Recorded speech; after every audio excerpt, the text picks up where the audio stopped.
Hey guys, bienvenue pour cette nouvelle vidéo qui va aujourd'hui concerner le closing, l'influence, mais d'abord, je voulais faire cette vidéo depuis longtemps parce que ce sont des questions que je reçois tous les jours en privé qui me disent Angelo, je veux me lancer en closing, mais je ne sais pas quelle formation choisir. Donc, il était temps que je fasse un tour d'horizon du marché et que j'explique, vous me connaissez, sans langue de bois, qu'est-ce que tu dois regarder avant d'acheter, pendant et après la formation. Donc, on va regarder aujourd'hui en 10 points comment choisir sa formation en closing. Mais le fait est aujourd'hui que je fasse cette vidéo, je veux réellement t'apporter une réelle compréhension avec les tenants et les aboutissants. Moi, de mon côté, je précise que j'ai rien à gagner, j'ai pas d'affiliation, j'ai pas de lien avec les autres formations.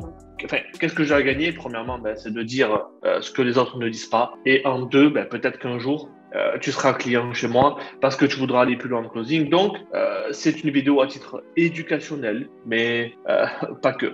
Alors, s'il te plaît, je veux que tu likes cette vidéo, je veux que tu t'abonnes. Je serais curieux de connaître le ratio de personnes qui s'abonnent quand on leur dit de s'abonner, mais bon, je le fais quand même parce que tout le monde le fait. Donc, let's go, mais avant ça, une belle petite intro.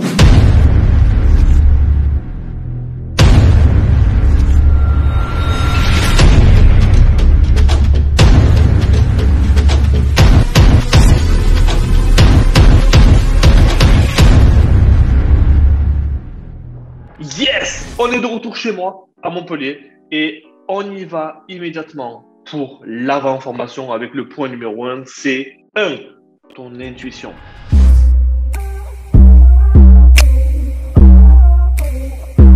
Ton intuition, elle ne te trompe pas. Donc, tu sais, quand tu regardes une personne parler, une personne s'exprimer, en dedans de toi, tu l'as le ressenti. Tu sais que, ouais, mais quand même, cette personne, je la sens bien ou je la sens mal. Ou suis ton intuition parce que rarement, elle t'a trompé. On a dans l'équipe un principe simple, c'est si tu penses que ça pue, c'est que ça pue.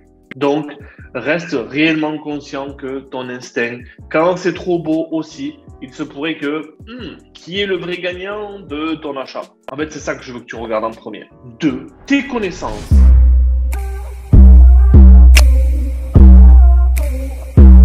Tes connaissances, c'est un point qui est très important dans la mesure où on va se concentrer sur deux choses dans ce point numéro 2. Tes connaissances du marché dans lequel tu vas aller postuler pour closer. Prenons un exemple simple, c'est tu es en surpoids et tu veux closer du fitness. Il y a quelque chose qui va mal se passer. Tu veux closer de l'IMO et réellement, c'est pas quelque chose qui te fait vibrer, n'y va pas. Et donc, les connaissances que tu as dans le marché vont être importantes pour connecter avec ta cible. Mais là où il y a encore un parallèle qui doit être fait, c'est tes connaissances de l'entrepreneuriat. Pourquoi? Parce que comment tu veux aujourd'hui parler avec quelqu'un de vente, de marketing, de tout ça, si toi-même, tu ne sais pas ce que c'est? Et les fondamentaux d'une entreprise, ce sont le fondamental numéro 1, l'attraction client, donc comprendre le marketing. Le 2, c'est la conversion client, donc ça quand même c'est du closing aussi. Mais le 3, c'est le succès client. Donc ce que tu dois comprendre, ce sont ces interdépendances entre tous les pôles d'une entreprise et que toi, tu puisses comprendre ce qui se passe. Je donne un exemple qui m'est arrivé récemment. J'écoutais l'appel d'un closer et le prospect lui dit « Ok, mais c'est hors taxe ou TTC. Le closer a bégayé et je me suis dit mais tu ne peux pas être professionnel, donc qui est-ce qui t'a mis dans la tête qu'en 3 mois, enfin, voilà. Et c'est sur ça que je veux attirer ton attention. Maintenant, on passe au point numéro 3.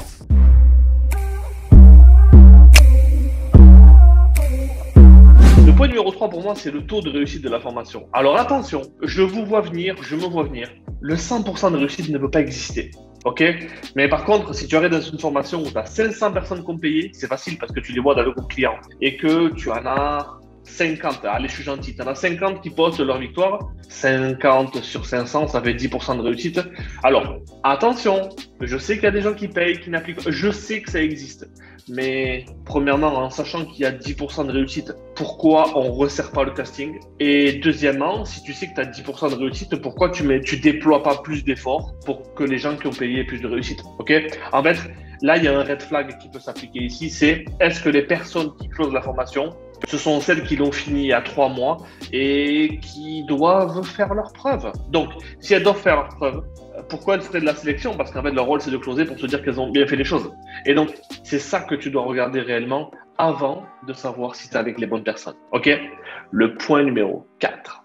C'est la fameuse certification en closing.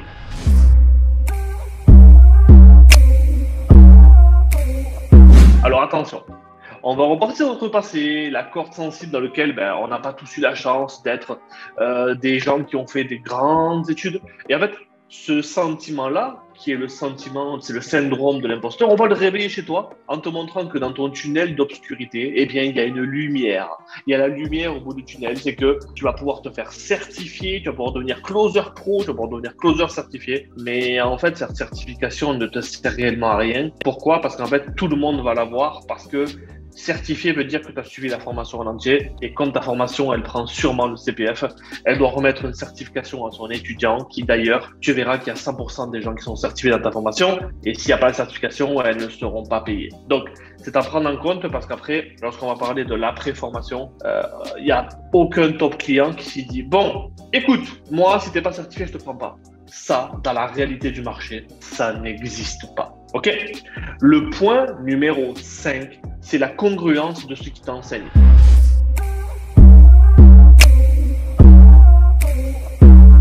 Qu'est-ce que je veux dire par là? C'est qu'en fait, aujourd'hui, qui enseigne la formation qui t'est délivrée? Est-ce que cette personne a eu les résultats en closing qu'elle te promet? Parce que comment elle peut t'amener à un endroit où elle n'est pas déjà allée? Tu vois, donc, est-ce que cette personne a déjà eu les résultats en closing que tu veux? Ou alors, est-ce que le coach qui va te suivre, c'est quelqu'un qui a fait la formation 3 mois avant toi? Et donc, elle vend la formation. Il se pourrait que ses factures soient énormes. Et que je dis, ouais, mais elle le fait. Ouais, mais est-ce que ses factures soient énormes parce qu'elle fait du closing?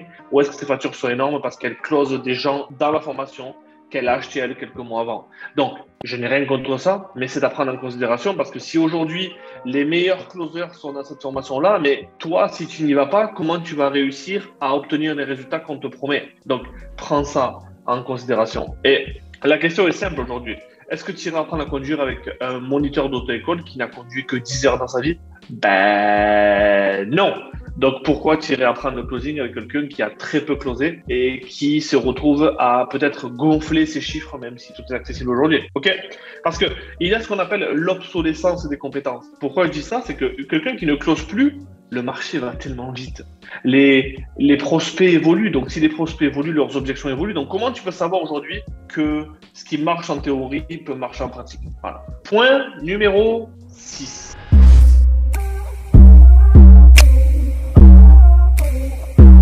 S'il te plaît, attention aux affiliations. Je n'ai rien contre les affiliations, ça marche, le MLM, ça marche.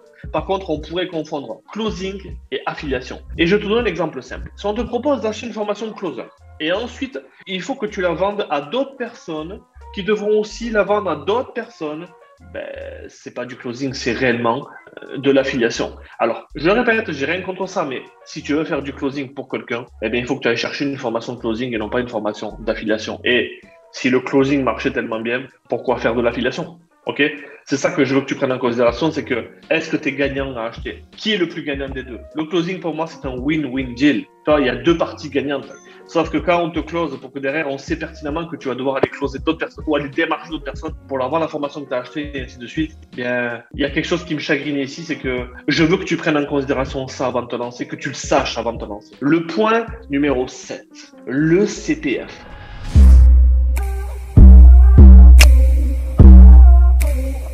Alors, aux États-Unis, au Canada, tu ne verras jamais ça, mais en France, on est très friand de se faire financer des choses. Donc, est-ce que le CPF peut changer de vie? Oui.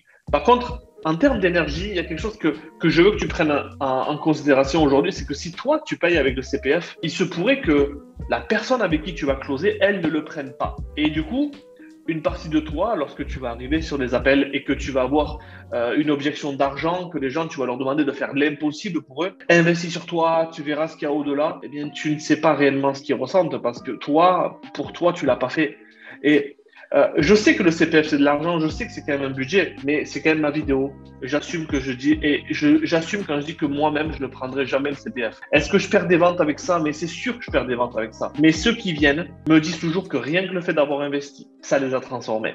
Et en fait, je te souhaite de tout mon cœur que tu vives ça, de te dire que tu as fait l'impossible pour sortir de ta situation actuelle et que tu pourras inspirer les autres dans ton attitude à l'avoir fait. OK? On a fait l'avant, on a fait le pendant. Maintenant, on va regarder qu'est-ce qui se passe après. Et ce sera notre point numéro 8.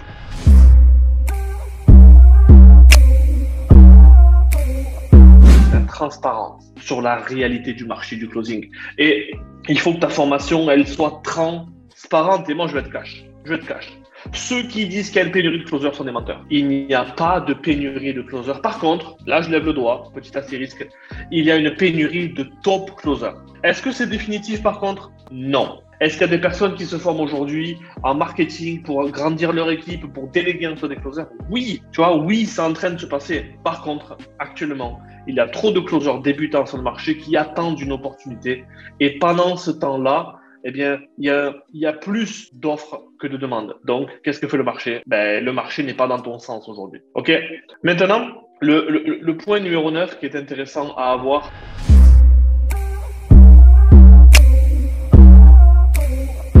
Comprendre aujourd'hui ton interdépendance avec les infopreneurs. C'est que, à l'instar des autres business qui existent, tu ne peux pas te lancer seul en closing. Il faut que quand même tu comprennes que la formation doit t'indiquer que ça reste des partenariats d'affaires et que tu vas dépendre du système marketing de ton client. Et cette dépendance-là, avant de te lancer, il faut que tu comprennes que tu vas devoir travailler avec quelqu'un et donc de créer ce lien. Si pour toi, ça, tu l'as compris, tant mieux. OK? Et le dernier point, qui est donc le point numéro 10, qui est « Je te garantis de te trouver un client à l'issue de la formation ».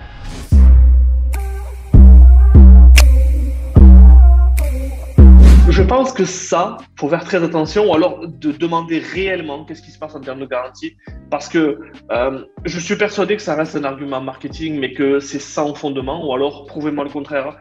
J'ai le sentiment que c'est fait comme la NPE, tu sais, oui, alors j'ai 10 ans d'électricien, oui, mais on vous a trouvé une place de boucher. Oui, mais moi je veux être électricien. Oui, mais on vous a proposé quelque chose. Ouais, mais c'est pas ce que je veux. Ouais, mais on t'a proposé quelque chose. Et en fait, c'est exactement pareil, parce que ces partenariats entre les écoles de closing et les clients n'en sont pas à proprement parler.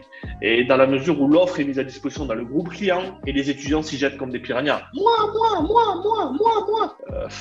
La formation se dit, hey, moi j'ai fait mon job. L'étudiant se dit, ouais, quand même, l'école, elle nous propose des trucs, donc c'est pas trop grave. Ouais, mais sauf que s'il y a 500 personnes qui a l'annonce, c'est pas tip top. Et ce qui est important de savoir, c'est qu'ils ne savent même pas où est-ce qu'ils envoient leurs élèves. Moi, je pars du principe que je n'enverrai pas un de mes élèves quelque part où moi, je ne closerai pas. Bon, ça c'est moi, je ferme la parenthèse personnelle, mais prenons un exemple concret. Une célèbre coach, dont je tairai le nom, m'a demandé par écrit des closers formés par moi. J'ai dit malheureusement, heureusement, ils sont tous en activité, donc ils n'ont pas de place dans leur calendrier. Elle a donc fait un post en demandant un closer et une école de closing s'est jetée dessus et a dit ensuite, oui, j'ai créé un partenariat et elle a envoyé ses étudiants là-bas. Aucune formation sur l'offre, aucun recrutement en bonne et due forme. En fait, ceux qui ont eu l'offre sont les plus rapides, les plus dynamiques, sont ceux qui commentaient le plus. Donc, faites attention avec les garanties clients ou au moins demandez des explications sur comment ça va se passer réellement ensuite, quel est le taux de combien de temps les gens restent chez ces personnes. Parce qu'en fait, il faut comprendre quelque chose, ce sont des mathématiques. Aujourd'hui, tu veux faire 5 000 € par mois de commission et que tu prennes 250 € de commission. Allez, à prendre 500 € de commission par close. Il te faut 10 closes par mois. OK.